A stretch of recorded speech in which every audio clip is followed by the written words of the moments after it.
Sa mga maiinit na balita ngayong tanghali, palatandaan ang Hamas hostages nakita umano sa Gaza Hospital.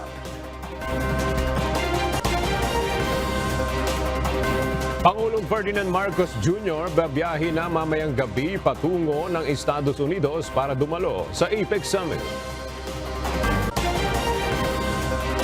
Matatag na working relationship hiling ni Pangulong Ferdinand Marcos Jr. sa ika-60 kaarawan ni House Speaker Martin Romualdez.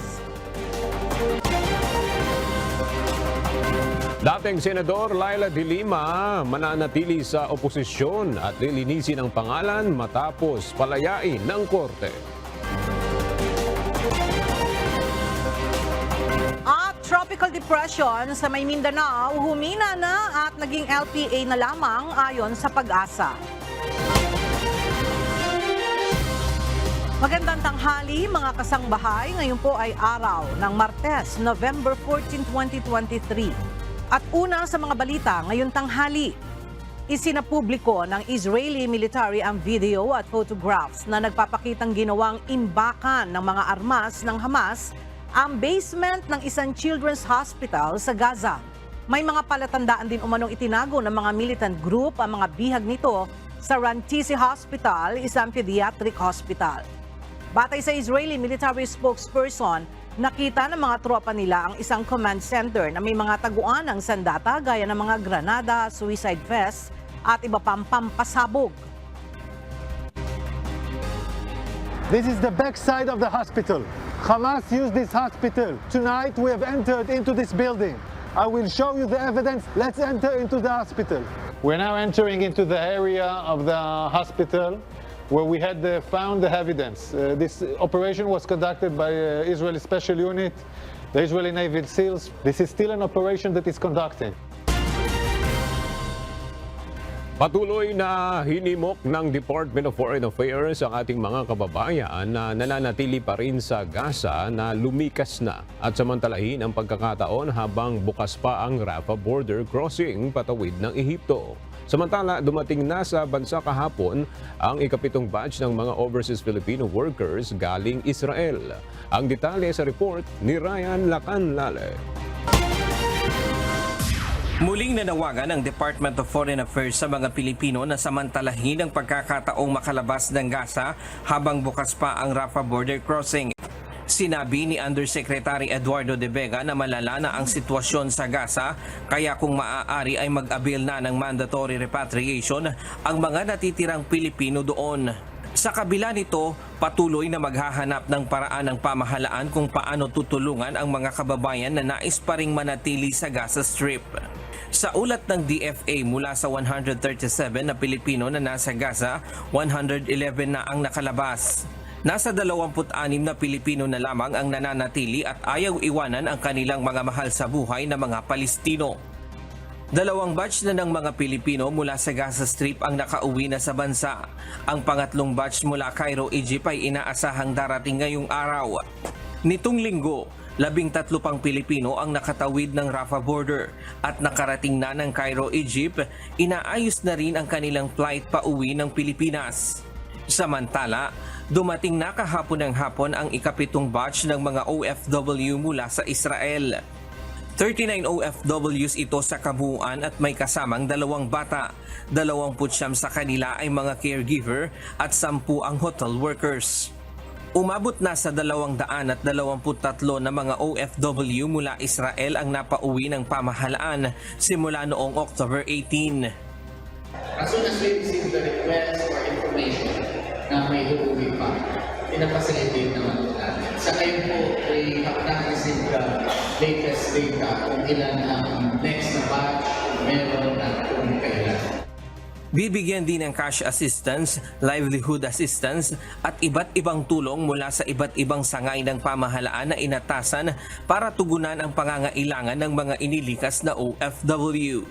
Kiluha na po natin ang mga profile nila para doon sa job matching kung pipiliin po nila muling maghanap ng trabaho para sa reintegration program kung sakali na mga mag-forward sila mag-desisyon na magkaroon ng buhay na permanente na dito sa Pilipinas. Ryan Lacanlale, UNTV News and Rescue. Diyos ang aming sandigan, serbisyo publiko ang aming pinahahalagahan. Paalis na mamayang gabi si Pangulong Ferdinand Marcos Jr. kasama ang delegasyon ng Pilipinas patungo ng Estados Unidos. Dadalo ang Pangulo sa Leaders Week ng Asia-Pacific Economic Cooperation o APEC Summit sa California. At para sa detalye, makibalita tayo kay Nel Maribuhok live. Nel, ano-ano ang mga inaasahang matatalakay ng Pangulo sa APEC Summit at ano pa yung mga schedule ni PBBM sa Amerika? Yes, Ella, pangunahing isusulog ni Pangulong Ferdinand Marcos Jr. sa Asia-Pacific Economic Cooperation Summit ang ukol sa enerhiya, modernisasyon ng healthcare system at digitalization.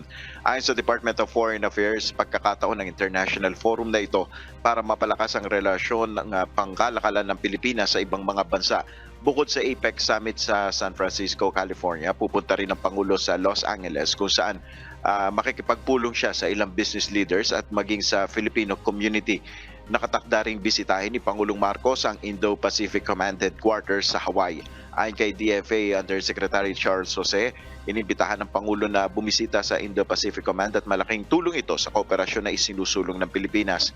Inaasahang makakasama sa delegasyon ng Pangulo sa Amerika ang kanyang economic managers at ilang pamiyembro ng kanyang gabinete. Yan muna ang ating update. Balik sa iyo, Ella. Maraming salamat, Nel Maribuhok.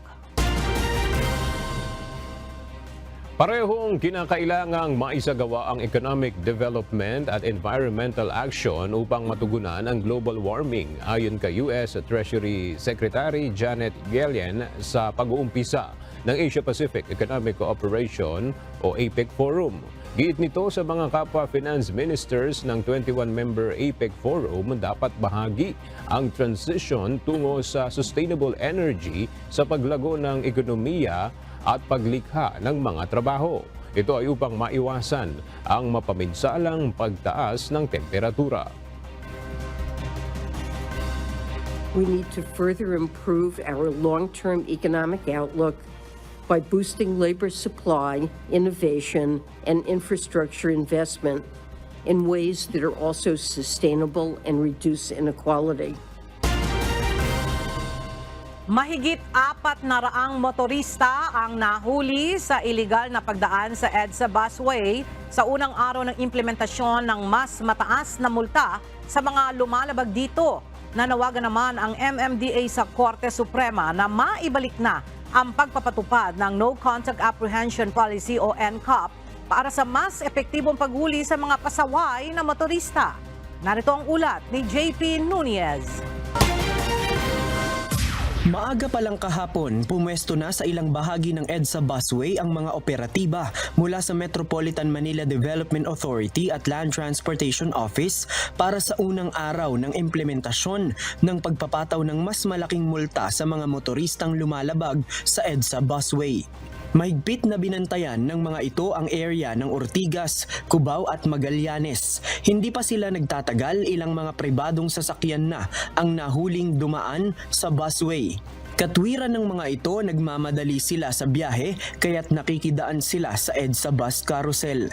Mayroon ring natsyempohang provincial bus at dahil eksklusibo lamang ang linya para sa mga city buses, inisyuhan rin ng violation ticket ang driver nito.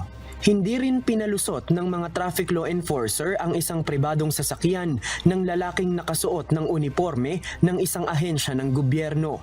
Ngunit dahil hindi marked vehicle ang kanyang minamaneho, hindi rin siya pinalampas ng mga enforcer. Marami sa mga nahuling lumabag ay mga pasaway na motorcycle rider. Base sa report ng MMDA, umabot sa 400 at siyam ang mga motoristang inisyuhan ng violation ticket kahapon sa unang araw ng pagpapatupad ng mas mataas na multa sa mga iligal na dumadaan sa busway. Batay sa bagong patakaran ng MMDA, 5,000 pesos na ang ipapataw na multa sa unang paglabag o first offense. 10,000 pesos isang buwan na suspensyon ng driver's license at pagdalo ng road safety seminar kapag second offense. Habang sa third offense naman ay may multang 20,000 pesos at isang taon na suspensyon ng driver's license. At kapag fourth offense na, aabot sa 30,000 pesos ang multang babayaran at irerekomenda sa LTO na ma-revoke ang driver's license. Ginawa po natin yan para po maging deterrent din dahil napakadelikado po noong pong mga tumatakbo. Marami po kayong nakitang videos kung saan yung pong mga motoristang tumatakbo ay nagpapa-ese-ese, sumisingit kung saan-saan na pwede po mag-result sa aksidente. Yung mga tumatakas, i-alarma natin masasakyan na yan, hindi ho nila marirehistro yan, no? Tapos huhulihin pa sila ng enforcer kung saan man sila mahuli, no? Kasi naka-alarma po sila. Ayon sa MMDA, posible rin nilang paigtingin pa ang pagsasagawa ng mga operasyon para mas madisiplina ang mga motoristang dumadaan sa EDSA carousel. Aminado ang ahensya na hindi talaga mahuhuli ang lahat ng iligal na dadaan sa busway. Kulang ang kanilang mga personnel para magbantay sa buong kahabaan ng carousel at gawin ang panghuhuli 24/7. Kaugnay nito, muling nanawagan ang ahensya na maibalik na sana ang no contact apprehension policy para sa mas epektibong implementasyon ng mga batas trapiko. Ito naman pong illegal na paggamit ng bus carousel ay naging talamak lamang simula nung na TRO or na-suspend yung pong implementation ng NCAP. August 2022 nang magpalabas ng temporary restraining order ang Korte Suprema na pumipigil sa implementasyon ng NCAP. JP Nunez, UNTV, News and Rescue. Diyos ang aming sandigan, serbisyo publiko ang aming pinahahalagahan.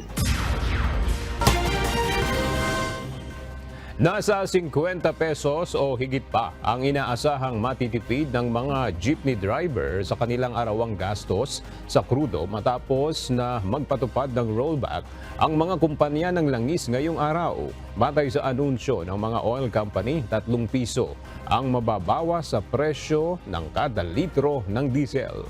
Mula sa Quezon City, makibalita tayo kay JP Nunez Live. JP, malaking ginhawa na ba sa mga tsuper itong 3 pisong bawas sa gastos nila sa kada litro ng diesel? Ayon dun sa mga tsuper ng mga tradisyonal na jeep na nakausap natin, itong 3 pisong bawas sa kada litro ng diesel ngayong araw na ipinatupad ng mga oil companies ay makatutulong na rin at makakabawas na rin dun sa kanilang arawang gastos sa diesel at ramdam na rin ito ng mga tsuper. Ayon sa ilang mga tsuper ng tradisyonal na jeep na may rutang Project 6 to Quiapo o to Quiapo, sa 3 pisong rollback, nasa 50 pesos hanggang 60 pesos na yung kanilang matitipid sa maghapong pamamasada. Sa buong araw nilang biyahe, kumukonsumo sila ng mula 17 litro ng diesel hanggang 20 litro. Yung matitipid nila, magagamit na nila sa kanilang gasto sa pangtanghalian o kaya ay sa merienda. Gayon din sa dagdag kita na iuuwi sa kanilang mga pamilya. Sa ngayon, naglalaro sa halos 60 pesos hanggang higit 60 pesos ang kada litro ng diesel sa mga gasolinahan. Para sa mga tsuper ng jeep, mataas pa rin ito kung tutuusin. Ang presyo na magaan para sa kanila ay kung hanggang 55 pesos lamang ang kada litro ng diesel. Para kumita sila ng mula 700 pesos hanggang 1,000 piso. Samantala, yung pisong provisional fare naman na dagdag sa minimum na pasahe na inaprobahan ng Land Transportation Franchising and Regulatory Board, ayon sa mga driver ay nakatulong naman. Pero ang problema, may ilang mga pasahero na hindi na nagdadagdag ng piso sa pamasahe. Kapag ganun nila ay hindi na nila pinipilit ang mga pasahero at hinahayaan na lang na 12 pesos o kaya naman ay regular na pamasahe lamang ang ibayad. Nauna na ngang sinabi ng mga transport group na nung inaprobahan itong pisong provisional fare increase ay sila rin mismo yung lalapit sa mga o sa LTFRB kapag bumaba na sa 54 pesos o 55 pesos yung kada litro ng diesel para alisin itong provisional fare na inaprubahan ng LTFRB. Yan muna ang ating latest live mula dito sa Quezon City. Balik sa iyo, Aga. Maraming salamat, JP Nunez.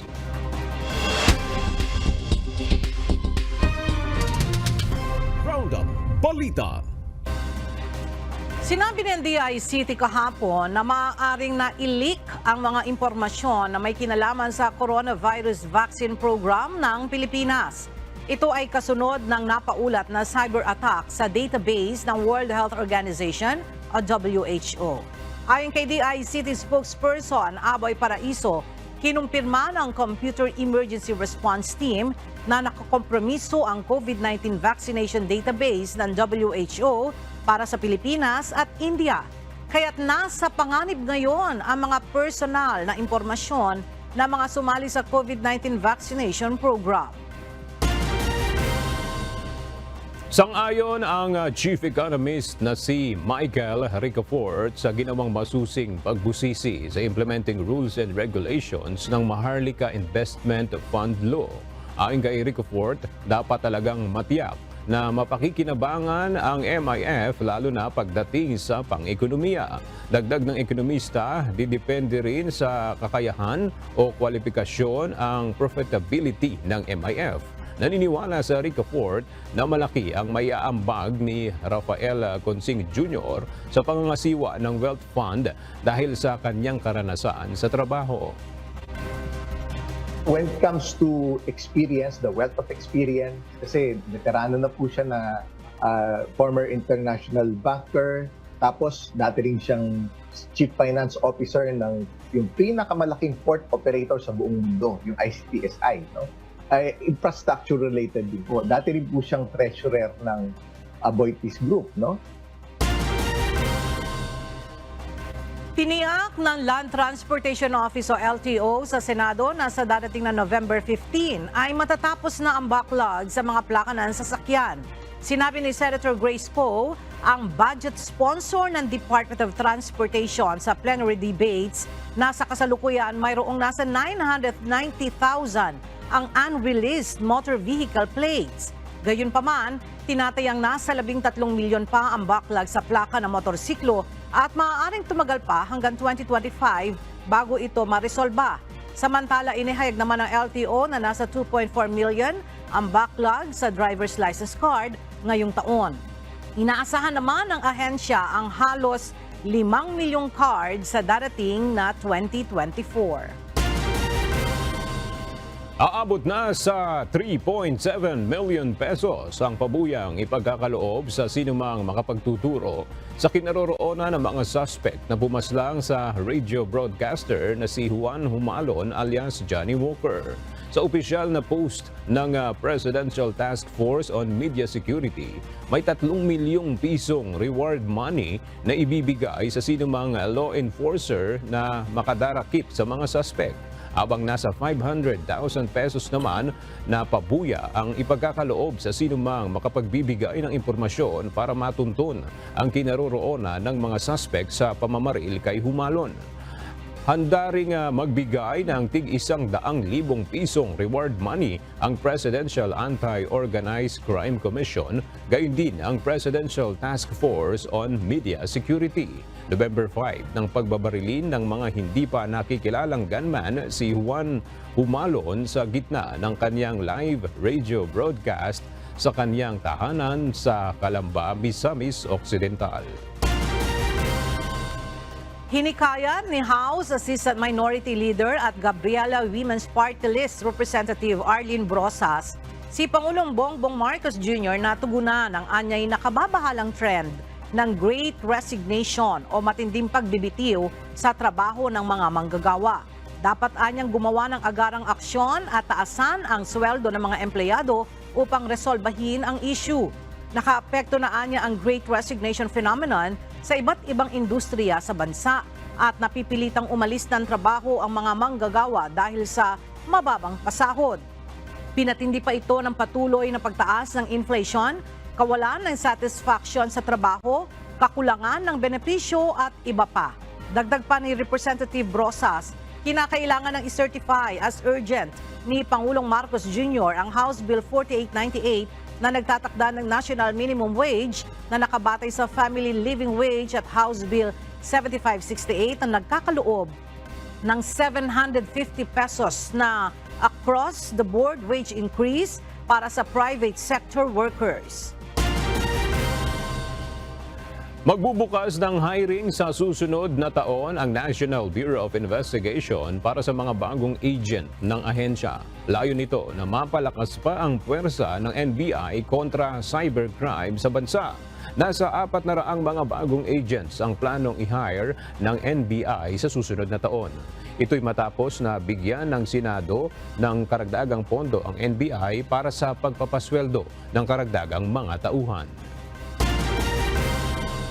Nagsasagawa na rin ng sariling investigasyon ang Apo Production Unit hinggil sa umano'y pag-i-issue ng Philippine passport sa ilang foreign nationals na nasa Pilipinas. Ito ang inahayag ni Senator J.V. Ejercito kasabay ng Senate Plenary Deliberations sa proposed budget ng Presidential Communications Office kahapon. Ang APO ay isang government-controlled printing company na siyang tumatrabaho sa produksyon ng Philippine passports. Pero ayon umano sa APO, imposibleng may mangyaring anomalya sa produksyon ng passport dahil highly secured ang kanilang pasilidad at encrypted rin ang lahat ng detalye na isinusumite sa kanila ng Department of Foreign Affairs. Nakitaan ng mga bakas ng dugo ang pulang SUP na pinaglipatan umano kay Catherine Camilon ng araw na ito ay nawala noong October 12. May mga nakuha ring hibla ng buhok at fingerprints sa naturang sasakyan. Samantala, kinasuhan na ng PNP-CIDG Calabarzon ang opisyal ng pulis na dating itinuturing na person of interest sa kaso ng nawawalang beauty queen. Narito ang report ni Lea Ilagan. Pinoproseso na ng PNP Forensic Group ang mga ebidensya na natagpuan sa loob ng na-recover na pulang CRV sa Batangas City.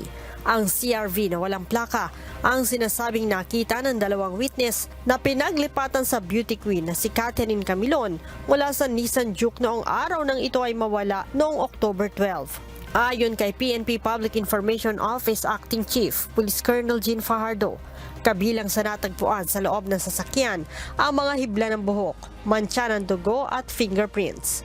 Nakipag-ugnayan na rin po ang CIDG-4A sa pamilya para makakuha po ng mga DNA samples po nila para ma-compare po ito doon sa mga na-leave po ng mga forensic evidence doon po sa na-recover po na CRB. Pinangalanan na rin ng PNP ang person of interest na si Police Major Alan Di Castro. Isa pong malapit na kaibigan, yung biktima na nagsabi po na noong October 12, before her reported disappearance po ay magka-text po sila. There were exchanges of text claiming na ang sinasabi po ay ito po yung kikitain ng biktima prior to her disappearance po. Kaugnay nito, kinasuhan na rin ng CIDG-4A ng kidnapping at serious illegal detention si Di Castro, si Jeffrey Ariola Magpantay at 2 John Doe sa Batangas Provincial Prosecutor's Office. Probably some of you might be answering bakit po kidnapping and serious illegal detention pa lang po yung sinampa natin because the victim was reported missing from October 12 until today. So since wala pa po tayong nakikita na particularly yung corpus delicti, kung determine kung ito po ba ay buhay pa o hindi. But kung sakasakali po in the coming days po ay meron pa po tayong mga additional ebidensya na makakala po relating to this case, then we are not precluded to file additional cases. October 12 nang mawala si Camilon at huli itong nakita sa isang mall sa Lemery, Batangas. Lea Ilagan, UNTV. News and Rescue. Diyos ang aming sandigan, serbisyo publiko ang aming pinahahalagahan. Mananatili sa oposisyon si dating Senador Leila de Lima para ituloy ang kanyang mga advokasya ngayong nakalaya na siya ng piitan. May mensahe din siya kay dating Pangulong Rodrigo Duterte na pinaniniwalaang nasa likod ng pagpapakulong sa kanya.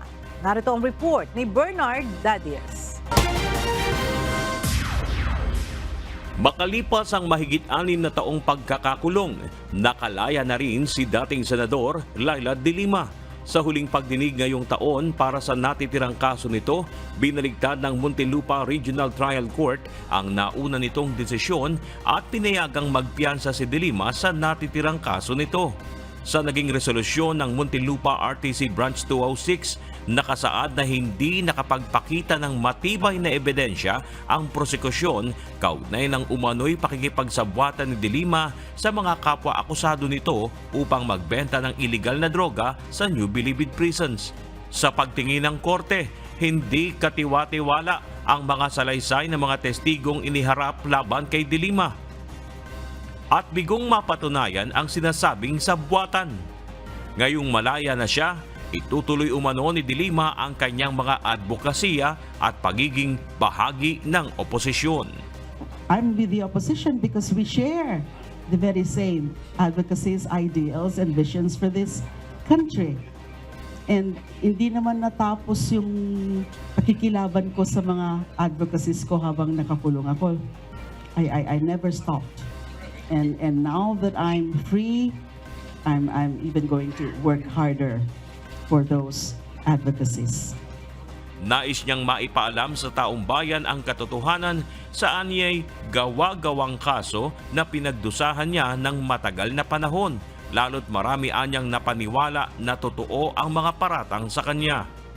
I want people to know the truth of my innocence. I want the people to know how it happened. I want the people to know who are behind it. Complete vindication din ang habol ng dating senadora sa nasira niyang pangalan at reputasyon. They destroyed my life. And that's why I'm going to rebuild my life now. They destroyed or ruined my name, my reputation. Now that I'm free, I'm going to work hard to redeem my name. And vindication, complete vindication, is the key. May mensahe din ito kay dating Pangulong Rodrigo Duterte. God forgive him and God bless him. He knows what he did to me, I suppose. Gayunman, ayon kay de Lima, may tuturing pa ring blessing ang hindi makatwiran niyang pagkakakulong. Marami anya siyang natutunan habang nasa piitan. I became more prayerful. I became closer to the Lord because, I've got so much time to pray, to read the Bible, to reflect. Isa naman sa unang gagawin niya ang umuwi ng Iriga City sa Bicol upang makapiling ang 91-year-old niyang ina na ngayon ay bedridden na. Bernard Dadies, UNTV News and Rescue. Diyos ang aming sandigan, serbisyo publiko ang aming pinahalagahan. Inirerespeto ni Senator Ronald Bato de la Rosa ang naging desisyon ng Korte sa Muntinlupa na payagang makapagpiyansa si dating Senator Laila de Lima hinggil sa nalalabing drug case nito. Ayon sa mambabatas na dating PNP chief at kilalang kaalyado ni dating Pangulong Rodrigo Duterte, iginagalang niya ang desisyon ng Korte bilang paggalang sa separation of powers ng mga sangay ng gobyerno. Pero puna ng mambabatas, tila nagbabago umano ang interes sa mga kaso sa Pilipinas tuwing nagpapalit ng administrasyon. Sa kabila nito, masaya naman aniya si Senator De La Rosa para sa dating mambabatas. Masaya ako para sa kanya dahil isang one soul that is freed from detention, masaya. So masaya ako para sa aking kapwa-tao.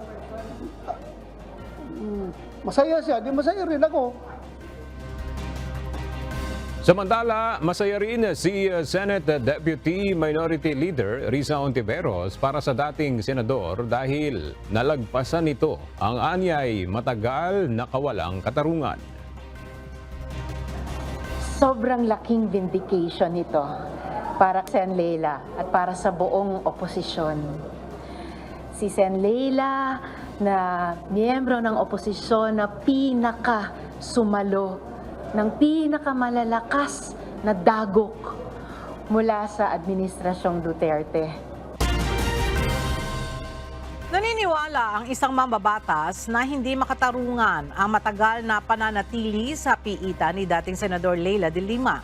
Sa isang pahayag sa social media platform na X na dating Twitter, sinabi ni Senator Grace Poe na mahaba at mahirap ang 7 taon na pagkakakulong at hindi anya makatarungan ang manatili ng mahabang panahon sa kulungan dahil sa mabagal na proseso ng batas, mapamayaman man o mahirap.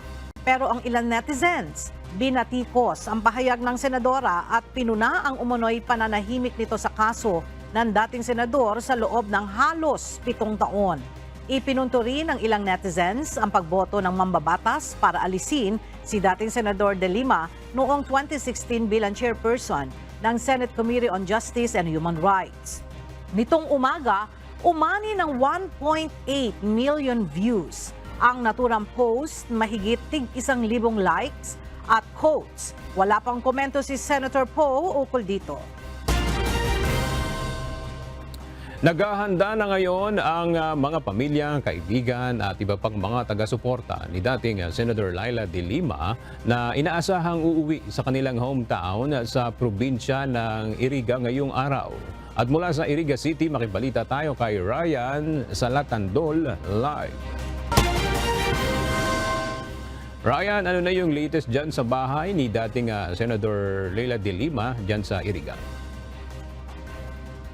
Yes, Aga, kaninang bandang alas 8 ng umaga ay inabutan nga natin ang kapatid at ilang kaanak ni dating Senador Leila de Lima sa kanilang tahanan na naglilinis at nag-aayos. May mga nakita na din tayong ibang mga tarpaulins, mga konti-konting mga palamuti sa kanilang labas ng tahanan. Pero wala pa tayo agang nakikitang mga security personnel o mga pulis dahil inaasahan nila na bukas pa ng umaga darating ang dating senadora. Naghahanda naman ang kanyang mga kaanak at taga-suporta sa pag-uwi nito sa kanyang bahay sa Iriga City para dalawin ang kanyang 91 years old na at 4 na taon niyang hindi nakikita dahil sa kanyang pagkakulong. Sinariwa din ng ilang kaanak ni dating Senador de Lima ang kanyang kabaitan at lakas ng loob na ipaglaban ang tama. Ayon sa kanyang mga kaanak, ilan sa mga libangan ni de Lima pag uuwi ito sa kanilang tahanan ay mahilig itong magluto at pinapatawag ang kanyang mga kaanak para sama-sama silang kumain. Paboritong lutuin ni dating senador ay sinanglay na lutong Bicol. Namimiss naman ang mga taga-barangay San Agustin, Iriga City kung saan nakatira si de Lima ang dating senador. Lalo na ang pagtulong na ginagawa, pamimigay ng regalo at mga proyektong binibigay ng dating senador sa kanyang mga kababayan. Samantala sa likod ng kasiyahan dahil sa paglayan ng dating senador, nangangamba ang ilang mga kaanak nito sa kanyang seguridad.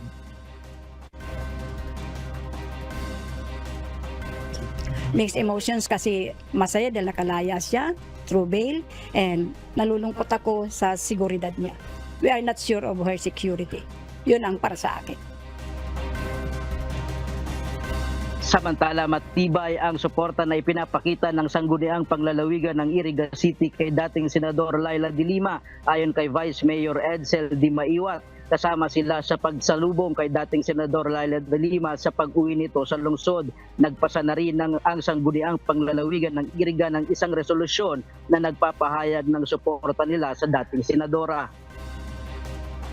The sangguniang panglungsod of Iriga City had passed and approved a resolution na may title na Resolution expressing a profound empathy, solidarity, and support to the 26th Sangguniang Iriga to former Senator Leila de Lima. Napasa po ito ng Sangguniang Panglungsod as a show of our support to her being an Irigueña basically. Unang-una, kailangan support galing sa amin, sa mga taga-Iriga, from her very own hometown. Ito ay matapos makapagpiyansa ng dating senador at pansamantalang makalaya pagkatapos ng halos 7 taong pagkakakulong. Ayon sa bisa ng 69 pahina ng order ng Muntinlupa RTC Branch 206, Judge Generito, pinayagan si De Lima at ang kanyang mga kapwa-akusado na makapagpiyansa dahil mahina ang ebidensya ng prosecution para patunayan ang kanilang ang mga kasong inihain sa kanya. Kanina sa pagkikipag-usap natin sa kanyang kapatid ay nasabi nito na bukas ng umaga maaaring dumating at makauwi si dating Senador Laila De Lima. Kaya humihingi sila ng konting oras para makapag-ayos at makapaghanda sa kanilang tahanan dito sa Barangay San Agustin, dito sa lungsod ng Iriga. At yan muna ang pinakahuling balita dito sa Iriga City. Balik sa iyo, Aga. Maraming salamat, Ryan Salatandol. Nais ni Pangulong Ferdinand Marcos Jr. na magpatuloy ang matatag at masiglang working relationship sa pinsang si House Speaker Martin Romualdez. Ito ang nilalaman ng mensahe ng Pangulo sa kanyang pagbati sa ika-60 kaarawan ni Speaker Romualdez ngayong araw. Mula sa House of Representatives, makibalita tayo kay Rosalie Coz, live. Rosalie, anong partikular na mensahe ni Pangulong Marcos Jr. para kay House Speaker Romualdez? Ella, nagpaabot ng pagbati si Pangulong Bongbong Marcos Jr. para sa 60th birthday ni House Speaker Martin Romualdez ngayong araw. Pinuri nito ang pinsan sa kanyang trabaho bilang speaker. Binigyang diin din nito ang ginagawang serbisyo publiko ng speaker sa pamamagitan ng mga polisiya at legislation. Isinalang sa plenary session ng Kamara hapon ng November 13 ang mismong birthday greetings ng Presidente. Hiling nitong magpatuloy ang matatag at masiglang working relationship sa pinsang leader ng Kamara. Thank you for all the good work that you have done in leading the House of Representatives and the very important part that the House of Representatives under your leadership has played in our effort of nation building. And let's hope to keep that working relationship strong and vibrant. And I look forward to the years to come where we can do even more good work together. Araw din ng Lunes, November 13, ini-adapt sa plenary session ng Kamara ang House Resolution 1483 na nagpapahayag naman ng pagpapasalamat kay Pangulong Bongbong Marcos Jr. dahil sa suporta nito sa unity o pagkakaisa at integridad ng House of Representatives. Balik sa iyo, Ella. Maraming salamat, Rosalie Coz. May mga nagtangkang mag-access sa official Facebook page ni Speaker Martin Romualdez. Ayon sa House Leader, inabisuhan siya ng kanyang communications team na may mga sumubok na buksan ang kanyang social media accounts. Sa ngayon ay nakikipagtulungan na ang kanyang tanggapan sa mga otoridad upang alamin kung sino ang nasa likod nito.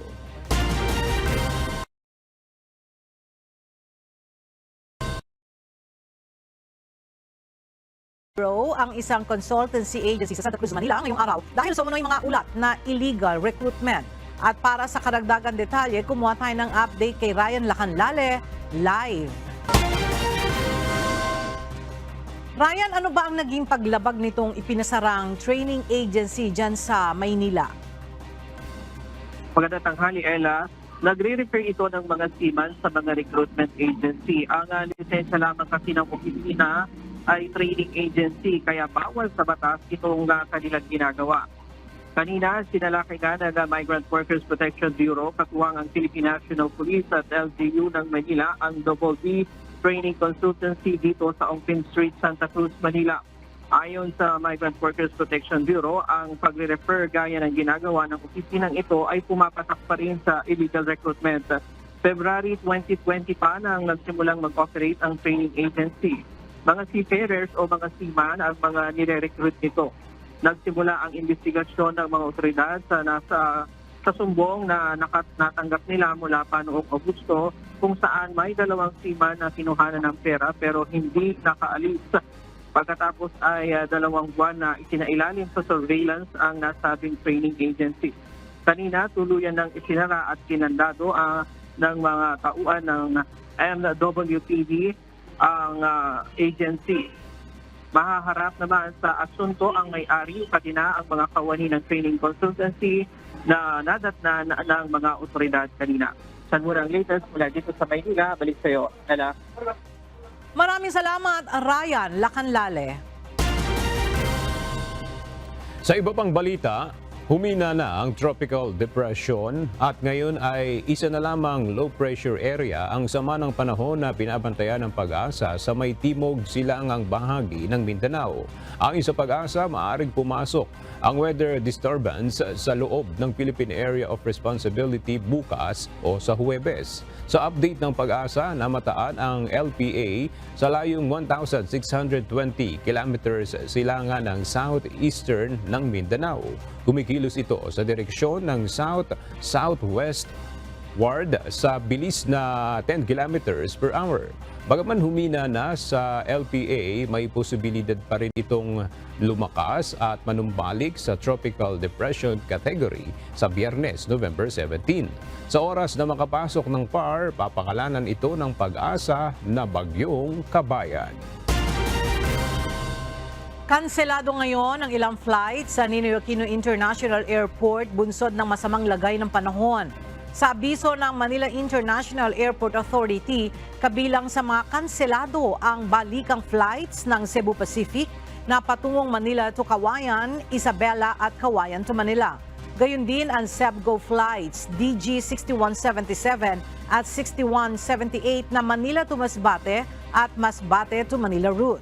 Ang mga apektadong pasahero ay pinapayuhan na makipag-ugnayan sa mga airline company para sa rebooking o refund ng kanilang mga flight.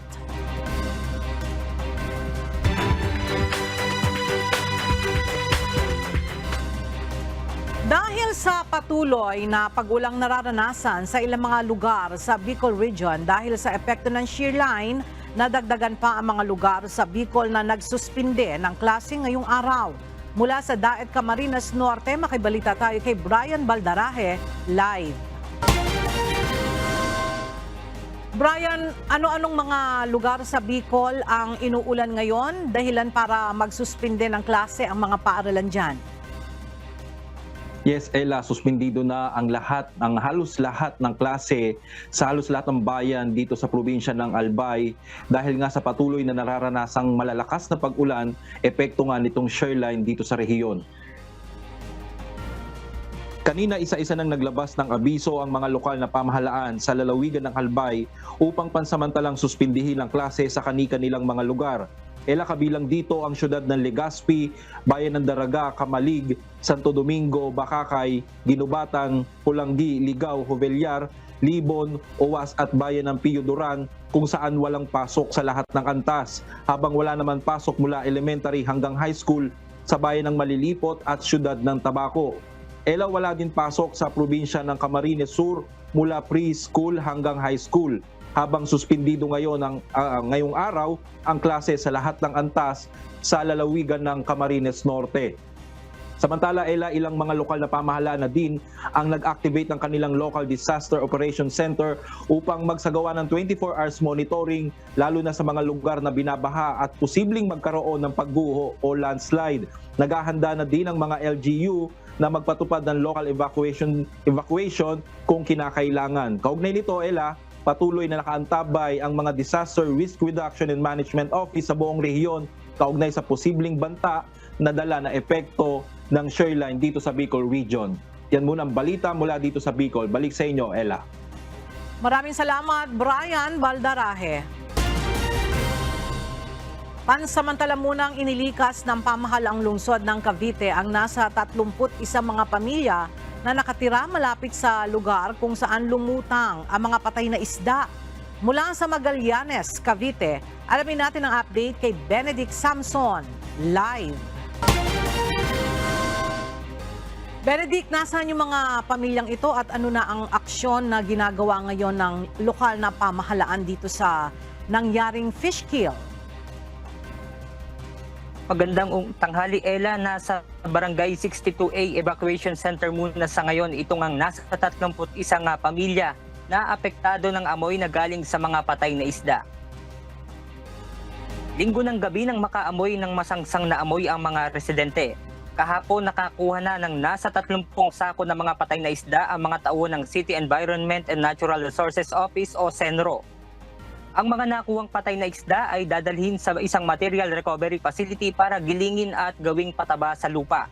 Nag-deploy na rin ng team ang Cavite City LGU na iikot sa mga may-ari ng fish pond sa karagatang sakop ng Cavite City upang alamin kung doon ba galing ang mga namatay na tilapia. Sa ngayon, Ella, ay ongoing ang clean-up operation ng lokal na pamahalaan sa mga lumutang na patay na tilapia. At yan muna ang ating update. Balik sa inyo dyan, Ella. Maraming salamat, Benedict Samson.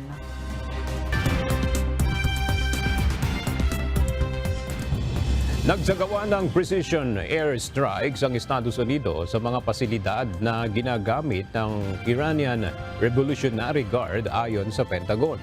Ipinahayag ni US Defense Secretary Lloyd Austin, ginawa ang strikes bilang pagresponde sa patuloy na pag-atake ng Iran-backed fighters sa US bases sa Iraq at Syria. 8 pro-Iranian fighters ang nasawi sa pag-atake batay sa isang UK-based war monitor. Ito ang ikatlong pagkakataon mula October 26 na nagsagawa ng ganitong airstrikes ang Amerika sa gitna ng tensyon sa rehiyon dahil sa Israel-Hamas war. Ipinagbabawal na rin sa ngayon ang paggamit ng TikTok app sa bansang Nepal dahil sa masamang epekto nito sa kanilang lipunan. Ang detalye sa ulat ni Axie Salem.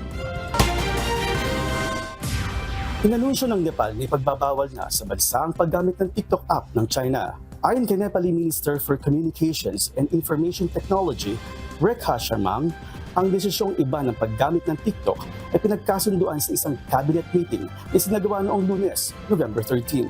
Ang hakbang ay bunsod umano ng dudulot na negatibong epekto sa pagkakasundo sa lipunan at kagandahang loob dahil sa maling paggamit ng sikat na video sharing platform. Umabot na sa 1,600 kaso ng cybercrime ang kinasasangkutan ng TikTok sa bansa sa loob ng 4 na taon batay sa ulat ng local media. Nahaharap sa mga paghihigpit sa maraming bansa ang TikTok app ng China na mayroong humigit kumulang 1 bilyong buwan ng user.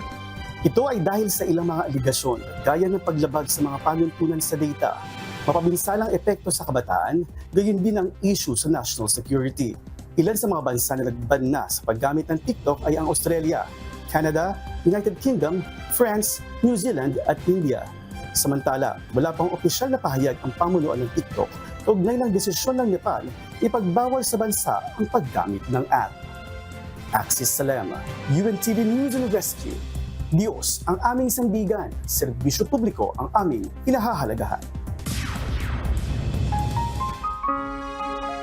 At sa ating pong iiwang mga salita ng Diyos na ating sandigan mula sa Aklat ng Kawikaan, Kapitulo 20, versikulo 3 na nagsasabi, "Karangalan sa tao ang mag-ingat sa pakikipagkaalin, ngunit bawat mangmang ay magiging palaaway."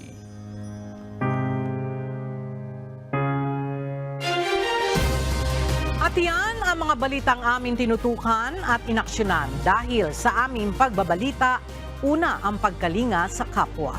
UNTV-C News, may balita saan mang panig ng daigdig. At dito sa UNTV, Diyos ang aming sandigan, serbisyo publiko ang aming pinahahalagahan. Magandang tanghali.